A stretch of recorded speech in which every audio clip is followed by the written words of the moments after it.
Bonjour tout le monde. Aujourd'hui, on va regarder un théorème économique qui s'appelle la loi de Gresham. C'est quoi un théorème économique? Ben, c'est un petit peu comme on a déjà vu avec la loi de Metcalfe, puis le stock to flow. Ce théorème économique-là, on va le comparer avec l'or, puis le dollar. OK? Donc ici, si on a l'or et le dollar, on voit qu'il y a deux choses qui existent, il y a deux types de monnaies qui existent. La loi de Gresham, elle, ce qu'elle dit, c'est que la mauvaise monnaie chasse la bonne. Donc, dans l'exemple ici, on pourrait dire que le fiat, le dollar, serait la mauvaise monnaie, puis la bonne monnaie serait l'or. Pourquoi l'or est une bonne monnaie? Parce que elle est rare, tandis que le dollar est pas rare. C'est quelque chose de vraiment commun, le dollar, on en imprime couramment, puis tout ça. Donc, l'or est pas le dollar est pas rare, l'or est rare. Donc, on voit qu'il y a une bonne monnaie et une mauvaise monnaie entre les deux. Donc, la mauvaise monnaie va chasser la bonne. Le dollar va chasser l'or. Je vais m'expliquer. Je vais vous donner tout de suite un exemple, puis après ça, on va aller regarder la loi de Gresham ensemble. Donc, l'exemple que je vais vous donner, c'est si on a, encore une fois, du dollar et de l'or. Donc, du cash et de l'or, le métal. Donc, le cash, c'est la mauvaise monnaie qui chasse la bonne monnaie qui est l'or. On va pas utiliser l'or pour transiger, même si on sait fondamentalement que l'or vaut plus cher que l'argent ou le cash. On le sait fondamentalement. Donc, on sait aussi que entre garder du cash à la maison et garder de l'or va perdre moins de valeur à travers le temps que le cash. On le sait. Donc, on sait clairement que l'or, c'est la bonne monnaie, puis que la mauvaise monnaie, c'est le cash. On le sait. Donc, euh, en gros, l'exemple que je vais vous donner, c'est que si j'arrive pour transiger avec un commerçant, je peux le payer soit avec mon cash ou je peux le payer avec mon or. Mais je sais que mon cash déprécie plus vite que mon or.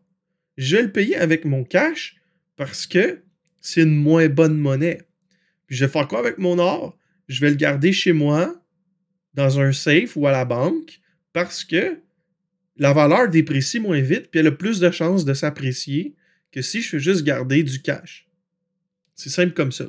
Donc, le fait que ma bonne monnaie a plus de chances de prendre de valeur ou a plus de chances de moins perdre de valeur que mon cash, il est préférable de garder mon or et de dépenser mon cash lorsque je transige. Si vous ne m'avez pas suivi jusqu'à maintenant, recommencez parce que vous allez avoir de la misère à suivre. Mais c'est vraiment aussi simple que ça. La mauvaise monnaie, le cash, chasse la bonne qui est l'or. Puis, c'est la même chose avec le Bitcoin. On voit que le Bitcoin pourrait être considéré comme une meilleure monnaie. Mais est-ce qu'on pourrait dire que on va utiliser le Bitcoin plutôt que l'or? Non. Est-ce qu'on va utiliser le Bitcoin plutôt que l'argent? Non. Ben, l'argent, je parle cash. Pourquoi? Parce que la mauvaise monnaie chasse la bonne. C'est pour ça que le Bitcoin n'est pas utilisé pour les transactions de tous les jours. Mais rien n'empêche qu'on pourrait avoir une monnaie qui pourrait servir à faire les transactions en crypto. Le Bitcoin serait vu comme l'or du cash. Donc, on transige pas tous les jours avec l'or, mais on sait que la bonne monnaie, c'est l'or. On transige pas tous les jours avec le Bitcoin, mais on sait que la bonne monnaie, c'est le Bitcoin.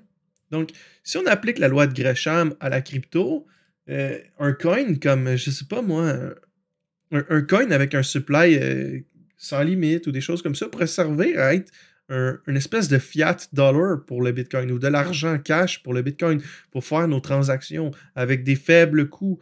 Mais on sait que le Bitcoin va être notre bonne monnaie. Puis, on sait aussi qu'elle va se faire chasser par la mauvaise monnaie. Qui va être quoi? On ne sait pas. Peut-être que ça va être le Dogecoin. Peut-être que le Bitcoin va se faire chasser par le Dogecoin. Peut-être que le Dogecoin va chasser le Bitcoin. Pourquoi? Parce que c'est une blague, c'est une monnaie de merde, mais on lui attribue une valeur, comme le dollar. OK?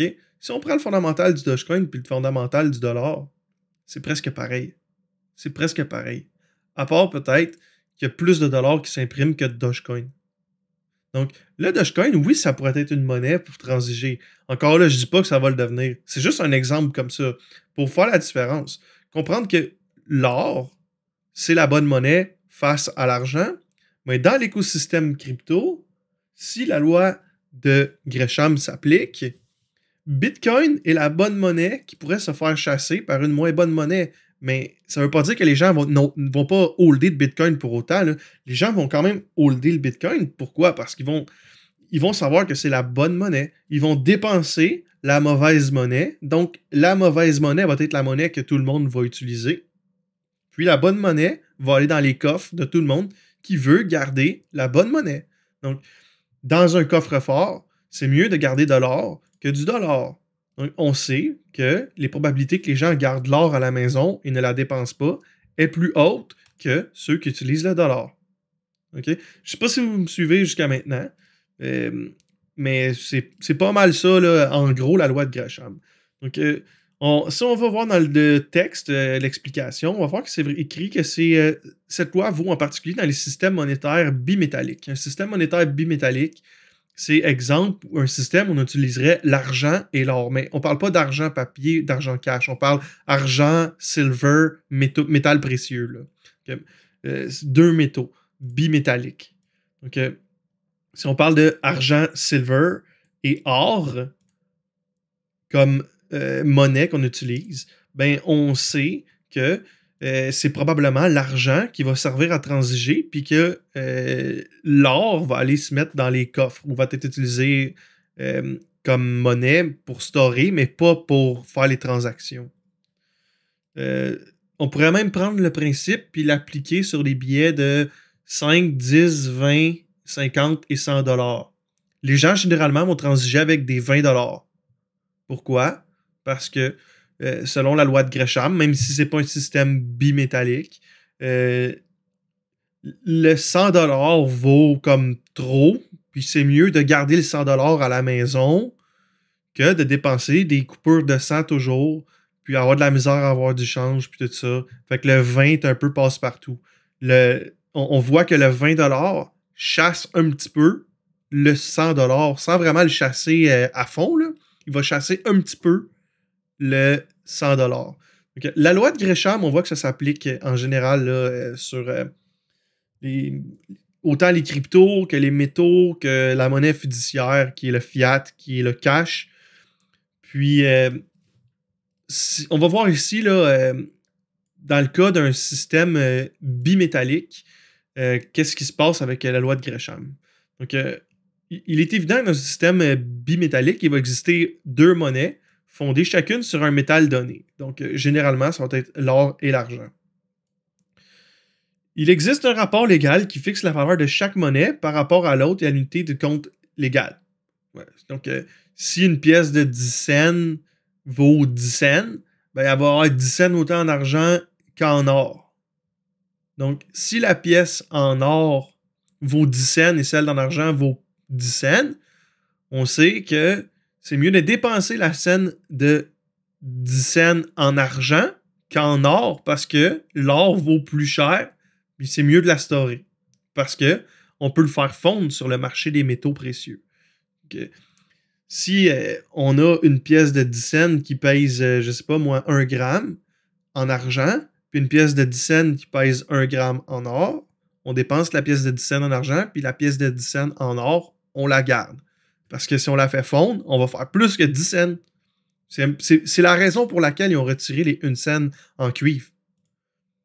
Que, on voit ici là, que si par exemple le pair officiel est que 12 unités en poids d'argent valent 1 unité d'or, l'abondance relative, le prix sur le marché est de 10 pour 1. Donc, 12 unités en poids d'argent valent 1 unité d'or. Fait que c'est 12 pour 1 à ce moment-là. L'or est plus abondant que le taux de change officiel le suppose. Le taux de change officiel, exemple, un petit peu comme je viens de dire avec le cuivre, si le cuivre vaut plus cher que la scène, ben c'est plus avantageux de faire fondre la scène puis de la revendre au gouvernement qui va refondre des scènes pour refaire des 1 cent qu'on va pouvoir refondre puis passer tout le temps à la banque que de le garder sur le marché. Donc, on voit ici là, qu'il dit que c'est la banque centrale qui paie la différence. Okay? À acheter l'argent avec de l'or au cours légal, avec 5 unités d'or, ils obtiendront 60 unités d'argent. Et le revendre sur le marché où 60 unités valent 6 unités d'or. Donc, avec 5 unités d'or, ils ont 60 unités d'argent. Avec 1 gramme d'or, ils ont 60 grammes d'argent, on va dire. Puis avec 60 unités d'argent, ils ont 6 unités d'or. Donc, ils se créent une unité d'or à toutes les fois. À toutes les fois, ils font juste faire le swap. Ils échangent les unités d'or pour des unités d'argent. Puis après ça, avec les unités d'argent, ils prennent des unités d'or après l'avoir fait fondre puis l'avoir revendu. Ils se ramassent avec une unité d'or de plus à toutes les fois. Ils dépensent 5 unités d'or, ils échangent les unités d'argent, ils se ramassent avec une unité d'or de plus. Qu'est-ce qui se passe après ça? C'est que c'est la banque centrale qui paye la différence. Ces réserves d'argent se vident et pour reconstituer, elles achètent sur le marché, donc plus cher qu'au taux légal. Donc, pour refaire les pièces qui ont été fondues, exemple, 5 grammes d'or ont été fondus pour 60 grammes d'argent. Les 60 grammes d'argent ont été fondus puis vendus pour 6 unités d'or. Fait que pour avoir fait fondre la monnaie de la banque centrale, on se ramasse avec 1 gramme d'or de plus. Puis, si on répète l'opération, à toutes les fois, on va se faire 1 gramme d'or. Mais le gramme d'or qu'on se fait à toutes les fois, il y a quelqu'un qui doit payer pour cette perte-là, puis c'est la banque centrale. Okay. La mauvaise monnaie, qui est l'argent, à ce moment-là, chasse la bonne parce que la mauvaise monnaie permet de créer des bonnes unités, de la bonne monnaie, qui est l'unité d'or. Mais les gens vont stacker l'or plus que l'argent. Parce que l'argent, ça vaut rien à ce moment-là, dans cette situation-là. Puis même que d'avoir l'argent dans ses poches à la valeur que c'est, à la valeur attribuée par le gouvernement, c'est de détenir une perte dans ses poches face au matériel avec lequel il est constitué. Donc, c'est plus avantageux de le faire fondre puis de le repasser direct. Donc, on peut aussi spéculer sur une réévaluation du matériel. Donc, on pourrait dire que finalement, l'argent va être réévalué, le marché va se corriger, l'argent va reprendre son prix, ou il va y avoir une hausse de l'argent, une baisse de l'or, puis le marché va se réguler, il va revenir comme c'était, on va garder les ratios. Ça, c'est possible.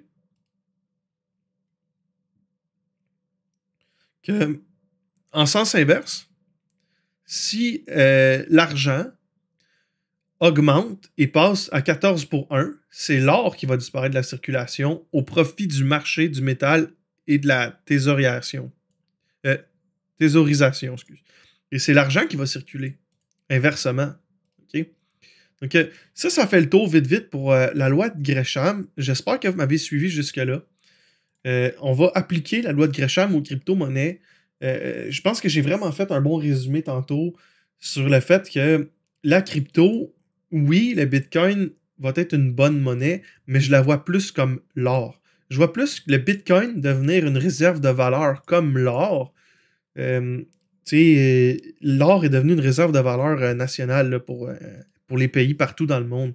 Le Bitcoin, je le vois devenir ça, possiblement.